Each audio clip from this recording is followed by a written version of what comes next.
الرحيم وَلَقَدْ خَلَقْنَا الْإِنسَانَ وَنَعْلَمُ مَا تُوَسْوِسُ بِهِ نَفْسُهُ. اور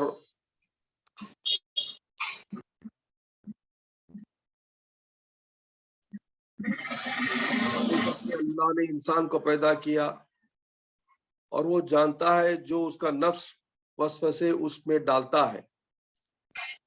وَنَحْنُ أَقْرَبُ إِلَيْهِ مِنْ حَبْلِ الْوَرِيدِ، اور ہم اس کے شہرک سے بھی قریب ہیں. اِذْ يَتَلَقَّى الْمُتَلَقِّيَانِ عَنِ الْيَمِينِ وَعَنِ الشِّمَالِ قَعِيدٌ، جب لینے والے دونوں لیتے ہیں، جو سیدھے ہاتھ طرف اور بائیں ہاتھ طرف بیٹھے ہوئے ہیں. ما یلفظ من قول الا لدیہ رقیب عتید، جو کچھ بھی وہ زبان سے بولتا ہے اس کو بجز مگر لکھ لیتے ہیں دو نگہبان جلد سے جلد. وجاءت سکرۃ الموت بالحق، اور سکرات الموت آئے گی وہ بالکل حق کے ساتھ.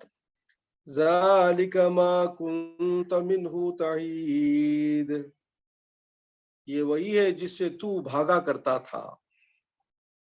صدق اللہ المولانا العلی العظیم وبلغنا رسول الامین الکریم ونحن علی ذلک من الشاہدین والشاکرین الحمد للہ رب العالمین.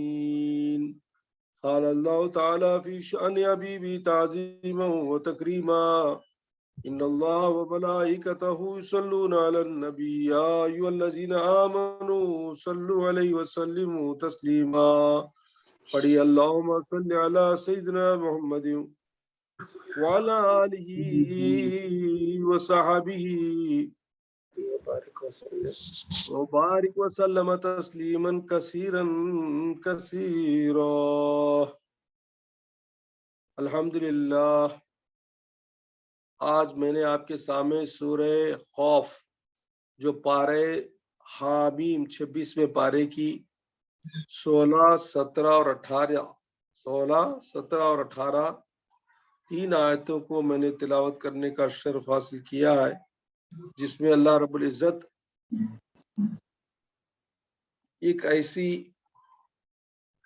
جانکاری سے ہم کو آگاہ کر رہا ہے جو ہمارے ہی اندر ہے لیکن ہم اس کو نہیں جانتے یا نہیں پہچانتے. سب سے پہلے دیکھیے اللہ فرماتا ہے وَلَقَدْ خَلَقْنَا الْإِنسَانَ، تحقیق ہم نے انسان کو پیدا کیا. وَنَعْلَمُ مَا تُوَسْوِسُ بِهِ نَفْسُهُ، دو چیزوں کا ذکر ہے، ایک تو انسان کی پیدائش کا اور اللہ کے جاننے کا، علم کا، جو ہمارے دلوں پر دماغوں پر جو وسوسے آتے ہیں نفس کی طرف سے، اس کا ہم کو بتایا جا رہا ہے. سب سے پہلے تو ہمیں جاننا چاہیے کہ اللہ تعالیٰ انسان کی جو پیدائش کا جو سسٹم بنایا ہے بڑا عجیب و غریب سسٹم ہے. جو ماں باپ کے ملنے سے جو اولاد بنتی ہے اس کا جو بھی سٹیجز ہیں جو ماں کے پیٹ میں گزرتے ہیں اتنے عجیب و غریب ہیں، اتنے سرپرائزنگ ہیں، اتنے تعجب خیز ہیں کہ آج بھی بڑے سے بڑے سائنٹسٹ ہو، بڑے سے بڑا گائنیکولوجسٹ ہو، بڑے سے بڑا کوئی اور ڈاکٹر بھی ہو، یہ سمجھنے سے قاصر ہے کہ اللہ تعالیٰ ایک معمولی سی قطرے پانی سے ایک انسان کی پیدائش، گروتھ، ماں کے پیٹ میں 3 جھالیوں کے بیچ میں، 3 پردوں کے بیچ میں کتنے پیارے انداز میں پروٹیکشن کے ساتھ اللہ اس کو بناتا ہے، پڑھاتا ہے. سائنس بس